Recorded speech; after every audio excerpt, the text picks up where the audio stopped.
documented her experiences on paper scraps that became part of her book, Freedom Rider Diary, Smuggled Notes from Parchman Prison, which was published in 2014. She went on to become a real estate attorney and served on the San Francisco Board of Supervisors from 1977 to 1989, which included work with the late LGBT activist, rights activist, Harvey Milk. In 1982, she founded San Francisco's first Mandarin Chinese immersion school. I am going to try using this microphone and this podium, which actually is nice because it gives me a place to rest my elbow, and to talk with you today about the subject that was not chosen by me, but which is a very good one. Is the civil rights struggle of the 1960s still relevant today? And the implication of that title is that the civil rights struggle of the 1960s was pacifist, nonviolent, committed to nonviolent responses to the extreme violence that was visited upon both white and black civil rights activists there and in the time, and at that time. So I would like, and particularly since this is an academic institution, and I am impressed with being invited to talk to a group of people, probably most of whom have PhDs, which I don't have. I only have a JD. But I therefore did a little research. And it is not my want to do research before making these speeches, of which I have done quite a few after my book came out. The purpose of most of those speeches is to convince people to buy my book. Please buy my book. It's on Amazon, and it's now out in paperback. And, okay, so that's enough said about my book. My publisher gets very annoyed when I make speeches and don't say something that will cause people to go and buy the book. But many times, and in fact the last of these kind of speeches that I gave, the audience is fourth graders, middle schoolers, or other less formed, intellectually less formed, and I hope less informed about the history of America in the 1960s, known as the Civil Rights Movement. But as indicated in the title of this talk, I think that the idea that the civil rights movement was nonviolent, did not involve guns, did not involve violence, is I won't say a mistake, but is not the real thing. And I brought with me a book that you might want to take a look at called Never Been a Time. I got this in Missouri a couple of months ago when I appeared on a panel of civil rights people who had published books in the civil rights space, as the historians call it, yes, in the civil rights space. And it is about the 1917 race riots in St. Louis, Missouri. A totally, you can't read it in one sitting because it's so awful, a totally outrageous, egregious riot by whites against a black community in St. Louis, Missouri. And it is, in addition to being this really dreadful recounting of what happened, it has an excellent introduction about how did this happen, how could it have happened, why did it happen, and what were the aftermaths of it. But the bottom line is that those who believe that the civil rights struggle of the 1960s was without the use of violence, without threat of violence, without any kind of, that it was totally nonviolent. And I would say, as detailed in my little book, I got training in nonviolence in Nashville, Tennessee, before I got on a bus that was being integrated by myself and my companions, 2 white divinity students from Yale and 3 black divinity students from a college in Virginia. And we got on that bus knowing that 2 weeks before, a bus had been burned in Anniston, Alabama. That 2 weeks before, white Ku Klux Klansmen had tried to keep the black and white demonstrators, the Freedom Riders, on that bus from getting off of that bus. Had tried to murder them, in fact, all of the people who were on that bus.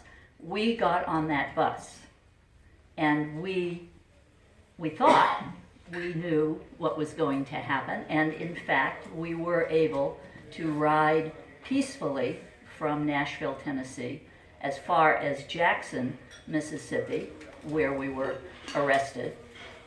But it is really important to know that while we were doing that, I want to read to you from another book by Bernard Lafayette, who was a civil rights worker in Alabama and other places. And his, the thing that I wanted to read to you is, so sorry.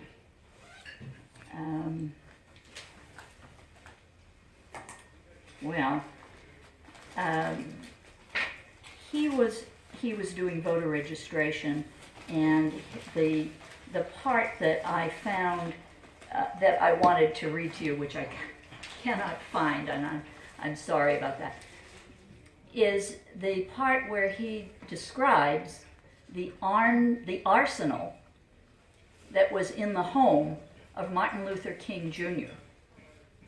An arsenal of guns, a set of guards armed who were guarding at all times the home of Martin Luther King Jr., that Medgar Evers, who was ultimately murdered by a shot from a distance, was himself always armed. And the point of all of this is to say that guns, the threat of violence, and armed self-defense was as much a part of the 1960s civil rights movement as nonviolent resistance.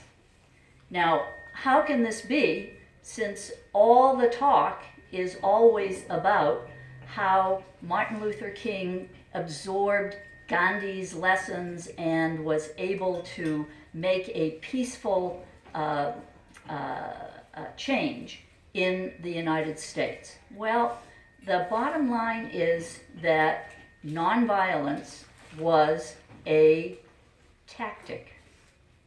It was a tactic that many people believed in, particularly Jim Farmer, particularly the Reverend Jim, another Jim, whose name escapes me at the moment, but will come to me. There were many people in the civil rights movement, particularly an older cohort of ministers who had been influenced by Gandhi and who brought that information, brought that tactic to the United States and utilized it with enormous success. But backing them up was a cohort of armed black men, particularly in the rural South, where then, as now, everybody has a gun. And those of you who are anxious to take the guns away from people and to enhance gun control, I am not with you, because having had the experience of being with people in the South, with black people in the South, and seeing their collections, we don't call them arsenals, we call them collections of guns, of both long guns and handguns, I am with my president, Thomas Jefferson, who said that the Second Amendment is about the right of people to evaluate their government, and if the government is so bad that revolution is necessary, to do it again. So the book that I first mentioned, Never Been a Time, the introduction is very interesting in detailing the fact that the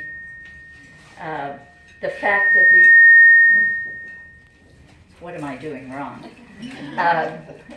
The fact that the United States, there, I think I have to come a little closer. No? Further back? Maybe I have to give it up altogether. There, that seems to be better. The fact that the United States of America was born in armed revolution. And as the character, the chief mantra in the musical Hamilton goes, I am not going to give up my shot.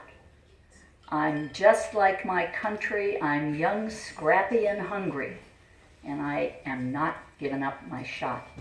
So America was born at the end of a gun. American blacks knew that. Why didn't they create this extreme violence that they could have created? Why didn't they shoot?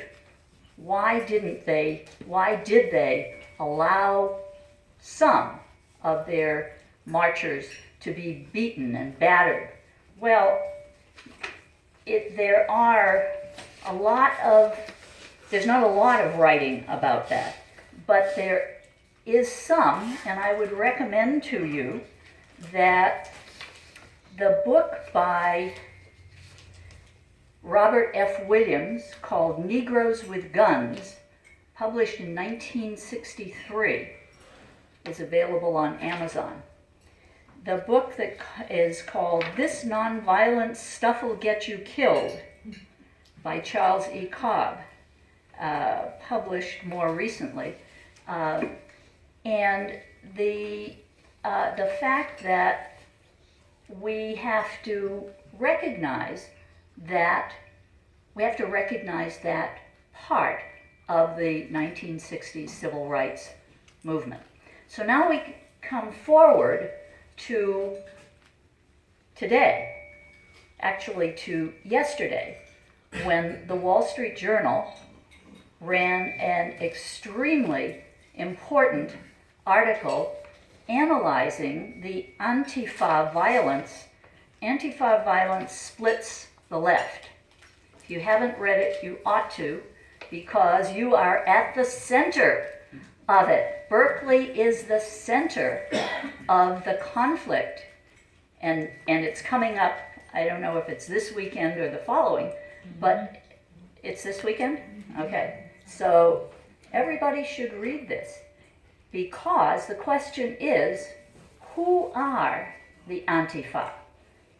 The meaning of it is the anti-fascists. So here we have, in Berkeley, citadel of free speech, right? We have people who are covering their faces, who are attacking others for their speech, not for what they do. And I would, if there's anybody here that falls into the category of advisors to the Antifa, I would urge them to take a lesson from the civil rights movement of the 60s. You don't have to use the guns, you don't have to attack people, you have to instead, or you would be more effective instead, in being a defensive core, a defensive shield, not the one who starts the violence, but the one who defends people against violence on the other side. Now, it's very difficult for me to get that message out to the Antifa, right? Who am I to tell these young men who like to dress up and like to go out and seek violence what to do? Not likely. But the difference is, and what's the difference between today and the days of in the 60s when Robert Williams and his group used to make decisions about whether they were going to invoke violence or whether they were going to not do that? Somebody was making a decision that affected a bunch of people. Today, with the modern technology of the internet, nobody makes decisions for everybody, and even the President of the United States just kicks off in the middle of the night his most, what shall we say, his most unusual thoughts. And because of that, and that's not to say it's good or it's bad, that's only to say that we have a different situation than in the 60s. Of course we have a different situation, but that the use of violence, and we hope not the abuse of the opportunity for violence, is with us right now. We have a great many guns. There are more guns in the United States than there are people. There are guns available to almost anybody who wants one just by going down to the sports place and buying one. You may have to wait a little bit, but not much. And there are thousands and thousands of guns to be had at any flea market. You don't see them lying out on the blankets, but people know. So given that we are in a situation where there could be a lot of violence, where there could be a lot of nonviolence, how do we, as responsible citizens, try to make these things, what is, and I'm not proposing anything, but what is the right way for any of us, responsible citizens, not violently inclined, what is the right way for us to think about this? And I can only share with you that my thinking is, as I suggested, I would urge upon the Antifa on the left, which is back off, defend, do not be afraid, and do not cease what you are doing. On the other hand, the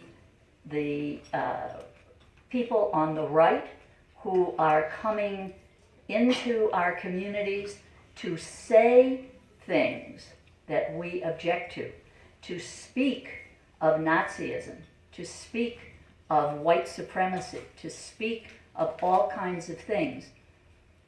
To them, I would have to repeat the old American history saw. I disagree with everything you say, but I will fight to the death for your right to say it. So the civil rights movement was not about speech, it was about actions.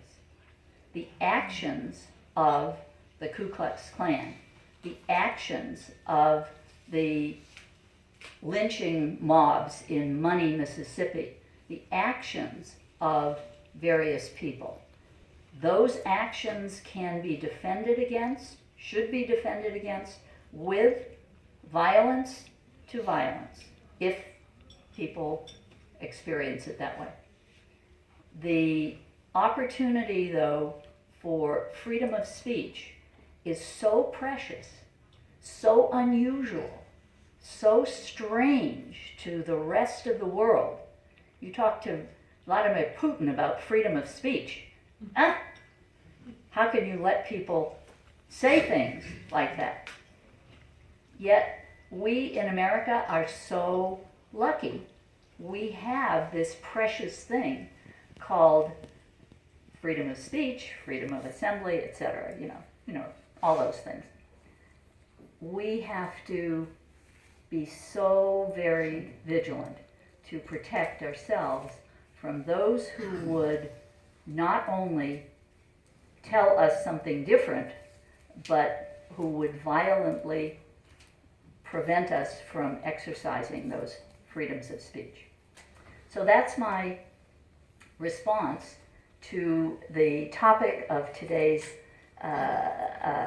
lesson. And if you have questions, I will stop now and give you the opportunity to ask questions. Thank you very much.